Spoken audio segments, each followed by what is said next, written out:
first off, how are you? And secondly, do you think you've got to get to him early to make this work on Saturday night? First of all, I feel great. Thanks a lot for asking me how am I. Listen, I don't have anything to lose. Understand? If the fight gets good numbers, it's because of me. It's not because of him.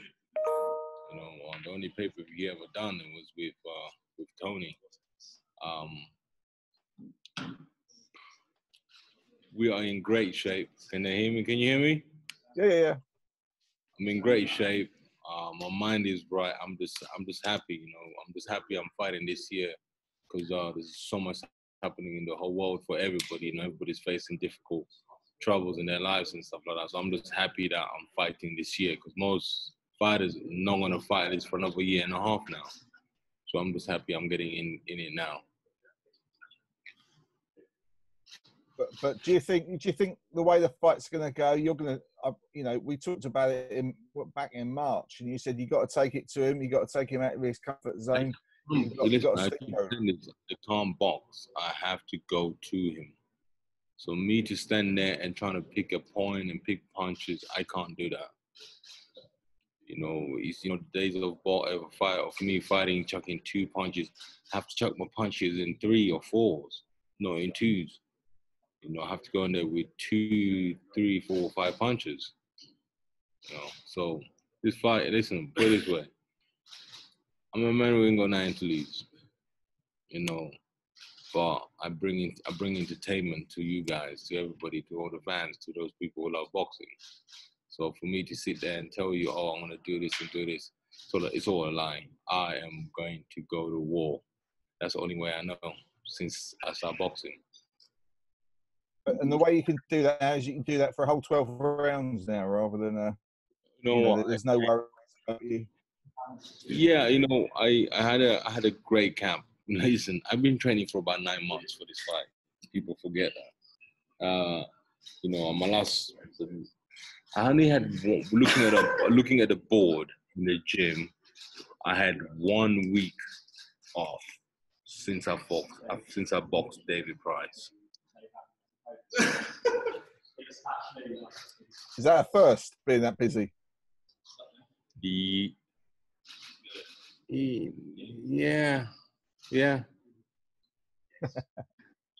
Excellent. Cheers, Del. I'll speak to you soon, mate.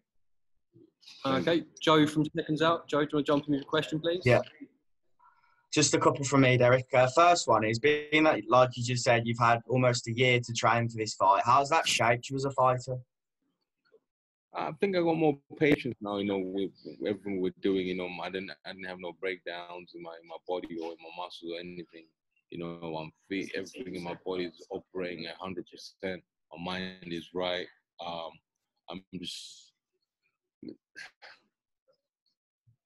think it's the best training camp I had since I became professional. There's no hey, we was to rush a job. This was a long grinding every day. So basically, when everybody was in lockdown, 2 of my gyms were open only for me, training an hour a day every day, and now put me to a position I am in my mindset, my body wise and spirit wise, basically. And being that Usyk, this is only his second fight at heavyweight, and he hasn't fully filled out in the weight class yet, do you think you're fighting him at the right time? Listen, he chose to fight. He chose to fight me. And I said, okay, cool. Listen, I'm gonna have to eat some leather. I'm not gonna lie to you. I'm gonna eat some leather. He's gonna have to eat my leather. I'm gonna have to use power punches. I have to go in there and do what I need to do. I can't go there and not do what I just have to do. But for this fight, I'm gonna go there and do what I need to do. Brilliant. Thanks for your time. Good luck on Saturday. Thank you, sir. Okay, John Denham from Boxing News. John, do you want to jump in? Hey, Derek, how's it going? I'm all right, man. How are you? I'm good. I'm good. Could you tell us a bit more about your training setup? I mean, I know David Hayes, your manager, but has he been working with you on the in the gym itself? And kind of in what ways has your training camp changed for this fight? You know what? Well, he's been holding pads for me? No. Has he been training with me, doing lots of stuff? No. He sits there and watch. Basically, and just telling me to push for more. And then, but what he did was get the right people around, how to do the job for me, which in previous parts he's used for his own training camps. And he brought them in slowly but surely. And so far, it's actually working right. He don't train me, he just writes the programs, so what's happening on this day and this days and like that. And they all get together, discuss what's happening, basically. I see. And yeah, what's your sparring been like for this fight? Is Usyk someone who's hard to get sparring partners to replicate? You know what? Yes. I tell you what, yeah. To get any southpaws who box like Usyk, it's a lie. And for him to get a fighter like me to go sparring like me, it's a lie. He got Dave Allen in, so you could tell exactly he was struggling on that situation. For me, all I needed to do was not try and get people who box like Usyk. I had to get southpaws. I can understand the way they stand and the way they move their feet. And if we got that right now, so the game is in play, because if that's right, the punches are going to land the other way. Yeah.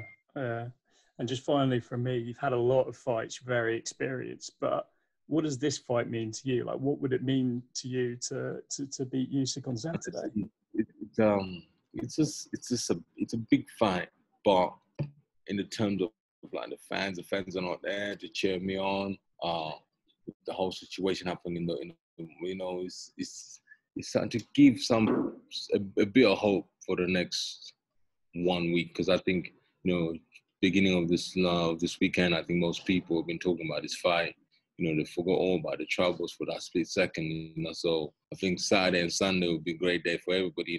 They forget the problems for a while. So for me, it's just trying to bring entertainment to those at home. Excellent. Well, thanks very much, Derek, and best of luck for the fight. Thanks, John. If you pass to Fuad, do you want to jump in with a question, please, mate? Hi, Derek. Can you hear me? Yes, sir. How are you? You good? I'm all right, man. How are you? I'm good, man. Thank you. Good to see you. First and foremost, obviously, you are used to fighting in front of big crowds, chanting your name, like pushing you on, and it motivates you to bring out that war side in you. You don't have that this time. It's an empty arena. How are you feeling about going into such situation, and how are you going to deal with it? We already started dealing with it. We got a gym down here. In the gym when we're sparring, putting no music. It was just my corner, and have a corner shouting instructions. When I came here today, train with no music, trying to get into that vibe of fighting with no crowd. And this goes both ways, because he's gonna be the same, train. Sorry, 1 second, Josh. Where's my water? Just oh, okay. Where's my box? Yeah. Okay. Don't leave my stuff. I'll attend, mate. Sorry, mate. So basically, you have to understand, this guy's boxing in front of crowd as well.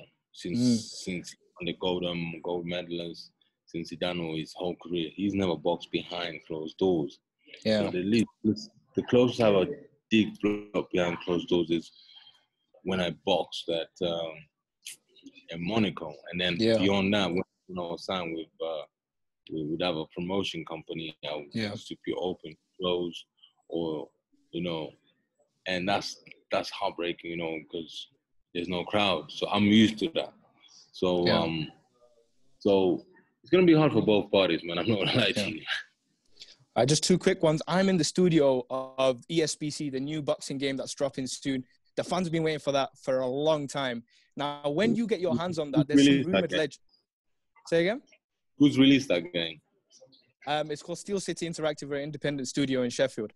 But what I was saying is there's rumored to be some very big legends in the game, like Joe Frazier, Mike Tyson, all sorts of legends, heavyweight legends that I'm sure you would have loved to see yourself against. When you get your the hold of the game, who are you putting yourself in against first? I think I already did actually hold of a game. I already created my own content of a game. I'll show you 1 second. You'll be the first guy I show this to. You'd be very, you like it. I haven't showed it to anybody. Yeah, exclusive, worldwide exclusive right now.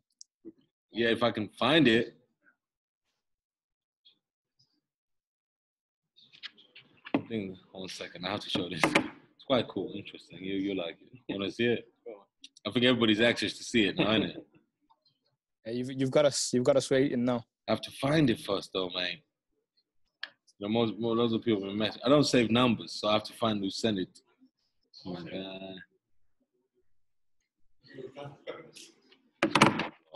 You know, I'll ask you a question and while I look for this.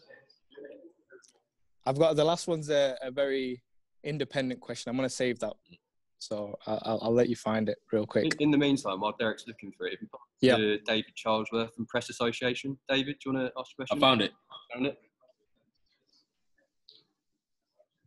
See it? Yeah. Good. So basically, how can I? Well, I need to see myself first, fucking.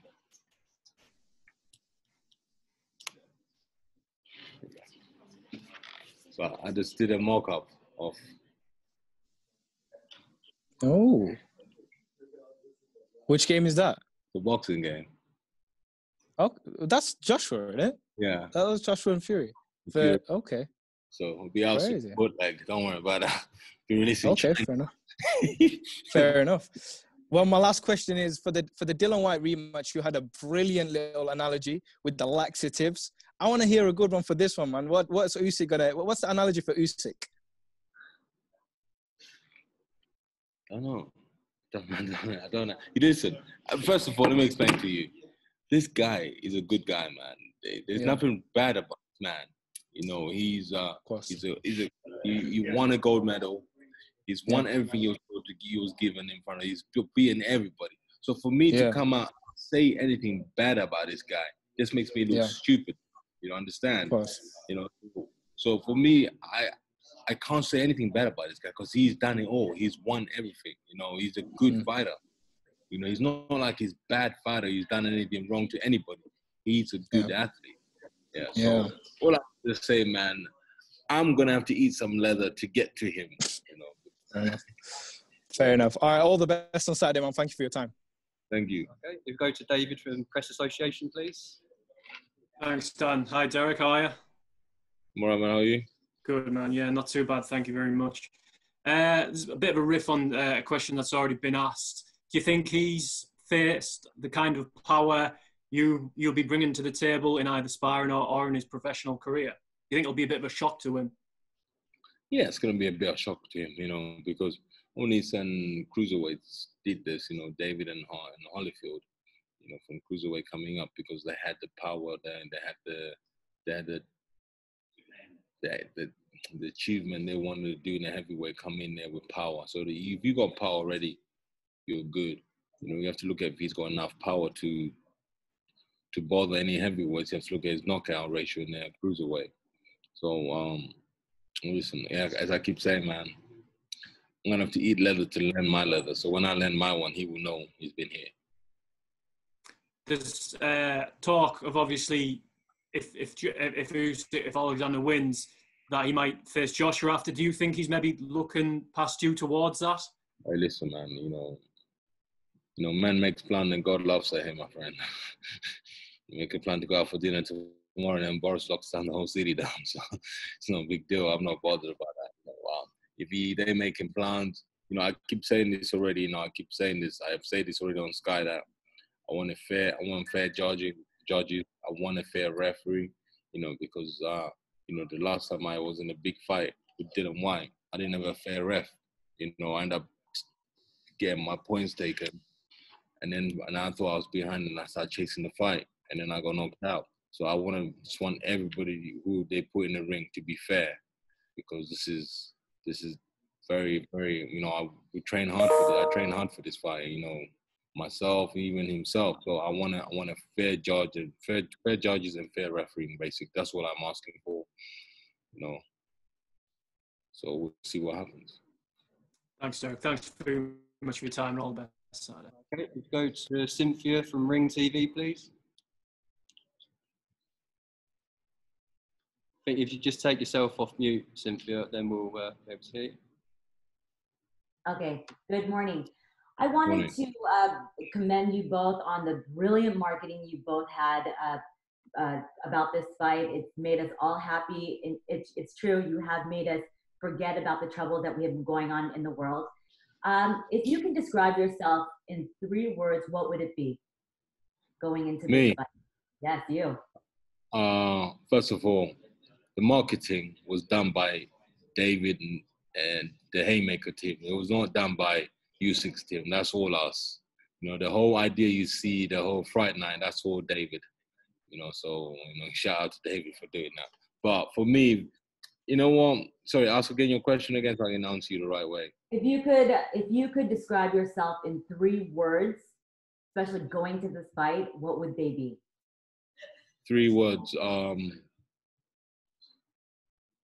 Fit, ready to go to war, and crazy.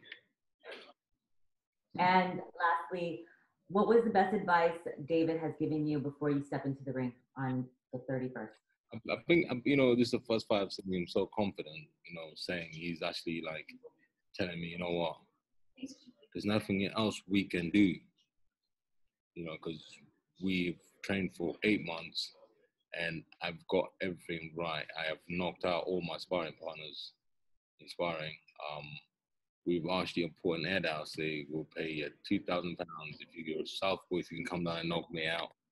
And nobody has come and tried to knock me out. They all end up running out of the gym because they can't handle the power and the pace. So, you know, I wanted to increase the price up to 20,000, but David said no. You know, so I'm just ready to fight. I'm just ready to go. Well, best of luck to you in the ring. Thank you. Thank you. We go to Neil from SNTV. Hey, Derek. Good to see you again. How are you? Tomorrow, mate. I just was speaking to David, and he said that, you know, this training camp was kind of like no other for you. He put you through what he called sickening levels of punishment to get ready for Usyk. I mean, what was it like, you know, having such a long time to prepare and taking yourself to places perhaps you'd never been before? Just take us inside that mindset and that training camp. But because when we announced the fight, we already knew we were fighting him time, like after we boxed David Price. So we were just looking for when we can announce, and everybody was trying to get the money balance and everything, like to get the right money and what date we can have this fight. So when that happened, we already started training. So people, when you tell people you're training this, you know, they expect fighters to train for 2 hours or 3 hours a day. No, that's not training. That's just stupid, basically. You know, what I did was train every day during lockdown for an hour. You know, and then when lockdown finished, I increased my training sessions from morning to the evening. So I would train in the morning for an hour, and I'll train in the evening for an hour. And that's it. That's what I did since David Price. So it was yes, for an hour, you have to train hard for an hour. After that, it's done. But if you train for 3 hours hard, you're not going to train hard enough again for tomorrow. So totally it's like a catch-22. Train once a day for an hour hard, and you just increase it afterwards. But what did he get you doing that he's saying you had kind of sickening levels of punishment? What did you have to encounter in this training camp to get yourself in this shape? For instance, basically, we did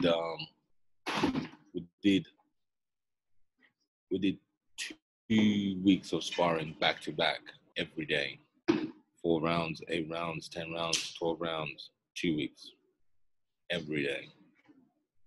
And then we taking a week off. We did a hell week where we do so much cardio for an hour, which there's no rest. And then after that, we come back from hell week. We go back again into 2 weeks of sparring back to back every day. We'll probably have about 5 people in the gym. And then one comes in, one comes out, one comes in, and I'll stay in there for 8 rounds, 6 rounds. So by me explaining that to you, you should guess exactly what's happening. You know, you come on there, and then after you do the rounds of sparring, you jump out, you jump on the vertical climber or the bike. You have to just go to the other side. But most fighters don't want to go to the other side.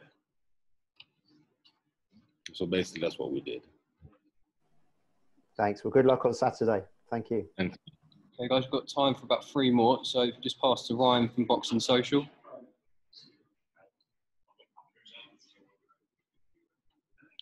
Hi, Derek. Thanks for joining us. Just the one question from me. In your career, your extensive career, you fought a who's who of heavyweights, a lot of the top names from not only this era, but also a decade ago.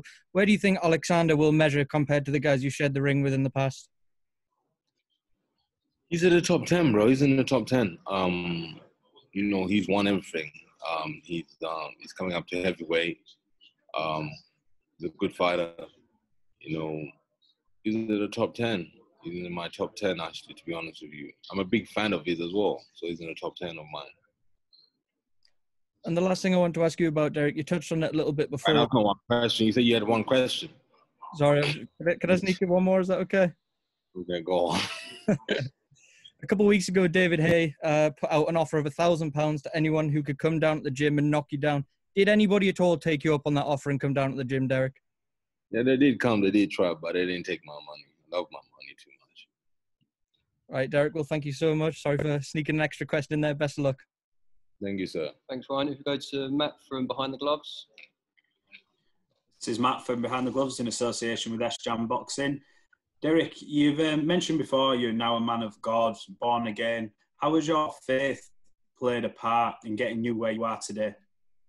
Big time, big time. I'm not gonna lie to you. Faith is the right way to go, man. Because after Monaco, I just looked at everything. I was like, I have to give something, and I looked at both like great athletes out there, and I saw some of them, like when things were not right, they went back to faith, and then I did the same thing, cut out my drinking. I used to drink a lot, man. I'm like 2 years and 10 months sober now, coming up to 3 years. I'm so happy about that. So faith was a big part of my boxing career. Basically, my third part coming back again. So basically, that's what's happening in my life, faith right now. If successful on Saturday night, obviously that'll open the door for loads of different kind of opponents. I know you mentioned Tyson Fury. Is that the road you want to go down if you get past Usyk on Saturday night, going straight for Tyson? It's all about what the fans want to see, man. If they want to see me with Tyson Fury, if they want to see a rematch again with Dillian, it's all there. Thanks, Matt. Thank you. If you could pass over the Boxing News TV. James here for Boxing News TV. Pleasure to meet you, Derek. Just a few questions from me. First of all, Derek, you might be aware from this. Looking around at the expert opinion as we approach this fight, it seems like you aren't being backed to win, and there are those who think this would be a walkover for Usyk. How does that make you feel when you hear and see people not backing you on your biggest opportunity to date? I'm not really bothered. I don't care. Everybody's got their own opinion. Some people like KFC, some people like McDonald's. Everybody, we are human beings. Everybody likes their own opinion. When AJ lost the fight with Ruiz, they slandered him. They said so many things about him, and he said when I win the rematch, you're gonna have to bow down to me. They're like, yeah, right. And then he won it. And then guess what? The same people are back on his tushes, So, but it's just human beings. It's a way of human beings how they are, They have to say what makes them feel happy, and that's whatever happens. I don't really care, to be honest. What people say, the bookies say the same thing, so I'm not really bothered by that. David Hay is campaigning for you to become WBO Mandatory if you beat Usyk. If you beat Usyk and it comes down to it, would you be willing to step aside and allow for a heavyweight unification for all the belts between Joshua and Fury, or would you want your shot enforced? Oh yeah, man. If Eddie Hearn comes with big numbers, I'll look at the numbers. If Tyson and AJ, what they're gonna get? If he offers me 50 mil, say that, step aside. I'll step aside. I don't mind. I'll step aside for the fans. If the fans want to see that fight, You know, we were promised the Deontay Wilder fight with AJ. They didn't make it happen. You know, people like, you know, oh, fight this. But I think if it's meant, but you have to understand, Tyson has to fight Dillian or Oleksandr Povetkin, and he's gonna have to fight Deontay Wilder. Don't think by Deontay Wilder saying, "Oh, he's not fighting in December, so he's the contract is run out." No, it hasn't run out because this pandemic has messed up everything for everybody. So that's another excuse for them to say, you know what, the one fight deal is still happening right now. So, you know, I won't be surprised if we don't see Deontay Wilder back in the ring with Tyson Fury by next year summer. Okay, if we just move Steve to finish with. Only got time for one more, Steve. Sorry about that, mate. Hiya, Derek. It's Steve from Boxing UK.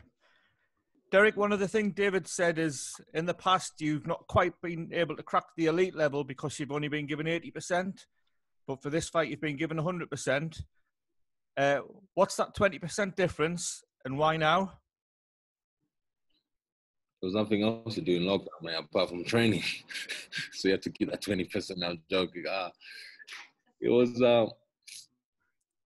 just, you know, when everything just comes together, you just understand boxing, and that's what's happening right now with me.